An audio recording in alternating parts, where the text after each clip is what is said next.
ॐ स्थापकाश्च धर्मस्य सर्वधर्मस्वरूपिणे अवतारवरिष्ठाय রামকৃষ্ণায়তে নমঃ। ঠাকুর, মা ও স্বামীজির চরণে শতকোটি প্রণাম। দক্ষিণেশ্বরে ঠাকুর শ্রী রামকৃষ্ণ এবং তার সঙ্গে নরেন্দ্র, ভবনাথ, অনেক ভক্তগণ। আজ নবমী পূজা, সোমবার 29শে সেপ্টেম্বর 1884 খ্রিস্টাব্দ। এইমাত্র রাত্রি প্রভাত হইল, মা কালীর মঙ্গল আরতি হইয়া গেল। নহবত হইতে রোশন চৌকি প্রভাতী রাগরাগিনী আলাপ করিতেছে। চাঙ্গারি হস্তে মালীরা ও সাজি হস্তে ব্রাহ্মণেরা পুষ্প চয়ন করিতে আসতেছেন। মার পূজা হইবে। শ্রী রামকৃষ্ণ অতি প্রত্যুষে অন্ধকার প্রায় থাকিতে থাকিতেই উঠিয়াছেন।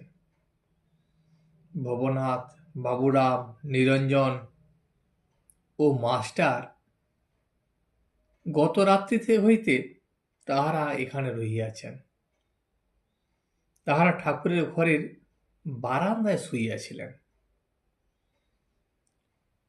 চক্ষু উন্মীলন করিয়া দেখিলেন ঠাকুর মাতোয়ারা হইয়া নৃত্য করিতেছেন আর বলিতেছেন, জয় জয় দুর্গে, জয় জয় দুর্গে, ঠিক যেমন একটি বালক। ঠাকুরের কোমরে কোনো কাপড় নাই। তিনি মার নাম করিতে করিতে ঘরের মধ্যে নাচিয়া বেড়াইতেছেন।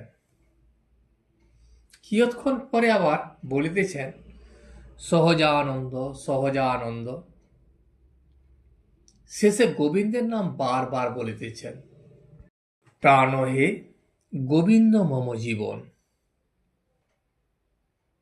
এমন সময় ভক্তেরা সব উঠিয়া বসিয়াছেন এবং এক দৃষ্টে ঠাকুরের ভাব দেখিতেছেন।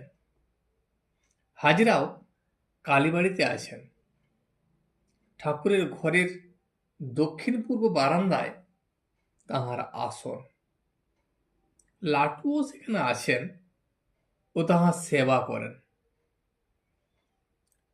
রাখালের সময় বৃন্দাবনে। নরেন্দ্র মাঝে মাঝে আসিয়া দর্শন করেন। আজ নরেন্দ্র আসিবেন। ঠাকুরের ঘরের উত্তর দিকে ছোট বারান্দাটিতে ভক্তেরা শুইয়াছিলেন। শীতকাল, তাই ঝাঁপ দেয়া ছিল।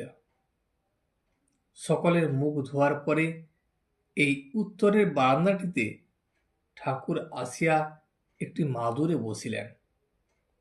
ভবনাথ ও মাস্টার তাহার কাছে বসিয়া আছেন। অন্যান্য ভক্তেরাও মাঝে মাঝে আসিয়া বসিতেছেন। ঠাকুর ভবনাথকে বললেন, কি জানিস, যারা জীবকোটি তাদের বিশ্বাস সহজে হয় না, আর ঈশ্বর কোটির বিশ্বাস স্বতঃসিদ্ধ। প্রহ্লাদ ক লিখতে একেবারে কান্না কৃষ্ণকে মনে পড়েছে। জীবের স্বভাব সংশয়াত্মক বুদ্ধি। তারা বলে, হ্যাঁ বটে, কিন্তু হাজরা কোনো রকমে বিশ্বাস করবে না যে ব্রহ্ম ও শক্তি, শক্তি আর শক্তিমান এরা সব অভেদ। যখন নিষ্ক্রিয় তাকে ব্রহ্ম বলে কই, আর যখন সৃষ্টি, স্থিতি, প্রলয় এইসব করেন তখন তাকে শক্তি বলে কই। কিন্তু একই বস্তু, দুজনই অভেদ। অগ্নি বললে দাহিকা শক্তি অগ্নি বুঝায়, আর দাহিকা শক্তি বললে অগ্নিকে মনে পড়ে। একটাকে ছেড়ে আরেকটাকে চিন্তা করবার কোনো জো নাই। তখন প্রার্থনা করলুম, মা, হাজরা এখানকার মত উল্টে দেবার চেষ্টা করছে। হয় ওকে বুঝিয়ে দে, নয় এখান থেকে সরিয়ে দে। তার পরদিন সে আবার এসে বললে, হ্যাঁ মানি। তখন বললে যে বিভু সব জায়গায় আছেন।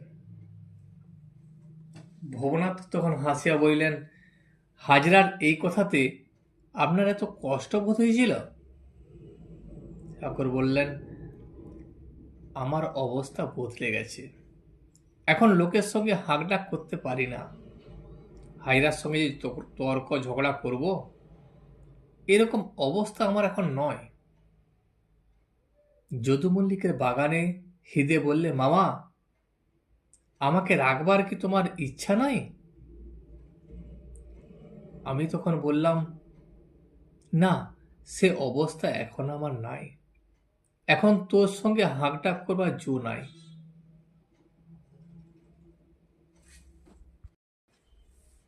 একবার হয়েছিল কি, হৃদয়ের তখন বাগানে আসিবার কোনো হুকুম ছিল না। কর্তৃপক্ষেরা তাহার উপর খুব অসন্তুষ্ট হইয়াছিলেন।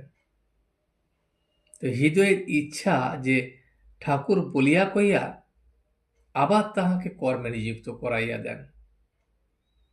হৃদয় ঠাকুরের খুব সেবা করিতেন, কিন্তু কটু বাক্যও বলিতেন। ঠাকুর অনেক সহ্য করিতেন, আবার মাঝে মাঝে খুব তিরস্কারও করিতেন। এই জন্যই হৃদয় ঠাকুরকে এই কথা বলেছিলেন। ঠাকুর আবার বলিলেন, জ্ঞান আর অজ্ঞান কাকে বলে? যতক্ষণ ঈশ্বর দূরে এই বোধ থাকে ততক্ষণ অজ্ঞান, আর যতক্ষণ হেতা হেতা বোধ হয় ততক্ষণই জ্ঞান।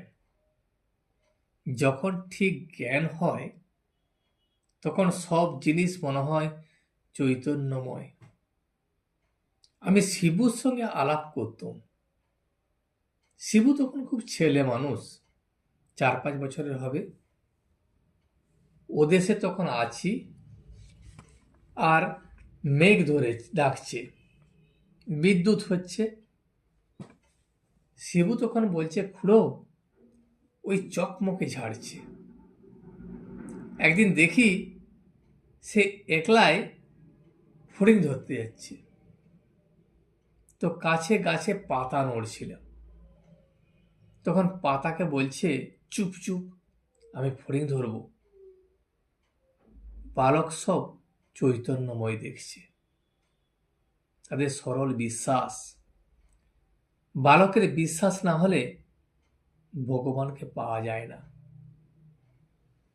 উহ, সে আমার কি অবস্থা ছিল! একদিন ঘাস বনেতে কি কামড়েছে, তা ভয় হলো। যদি সাপে কামড়ে থাকে তখন কি করি? শুনেছিলাম আবার যদি কামড়ায় তাহলে বিষ তুলে লয়। অমনি সেইখানে বসে গর্ত খুঁড়তে লাগলো, যাতে আবার কামড়ায়। তো ওই রকম করছি, তখন একজন বললে, কি করছেন? সব শুনে সে বললে, ঠিক ওইখানে কামড়ানো চায় যেখানটিতে আগে কামড়েছে। তখন উঠে আসি, বোধহয় বিছে টিছে কামড়েছিল। আরেকদিন রামলালের কাছে শুনেছিলাম শরতের হিম ভালো, কি একটা শ্লোক আছে, তা রামলাল বলেছিল।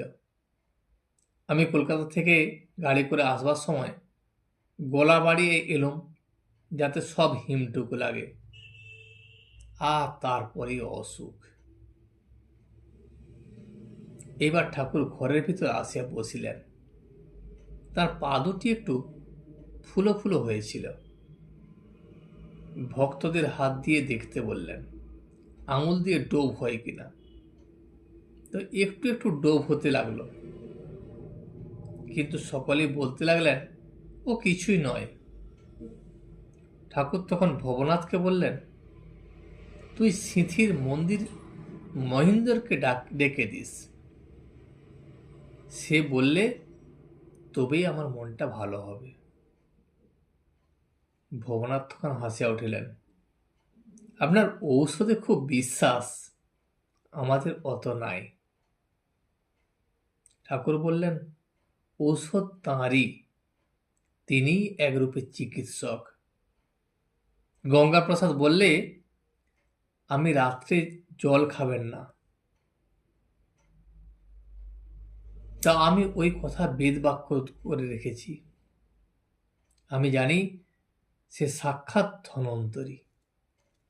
আজ এই পর্যন্তই। ভিডিওটি শেষ পর্যন্ত দেখার জন্য আপনাকে অসংখ্য ধন্যবাদ। ভিডিওটি যদি আপনার ভালো লেগে থাকে তাহলে একটা লাইক, কমেন্ট এবং বন্ধুর সাথে শেয়ার করে দেবেন। সাবস্ক্রাইব করে পাশে থাকা বেল আইকনটি বাজিয়ে দেবেন, যাতে আপনাদের নতুন ভিডিওগুলি সর্বপ্রথম আপনার কাছে পৌঁছে যায়। জয় শ্রী রামকৃষ্ণ, জয় শ্রী রামকৃষ্ণ, জয় শ্রী রামকৃষ্ণ।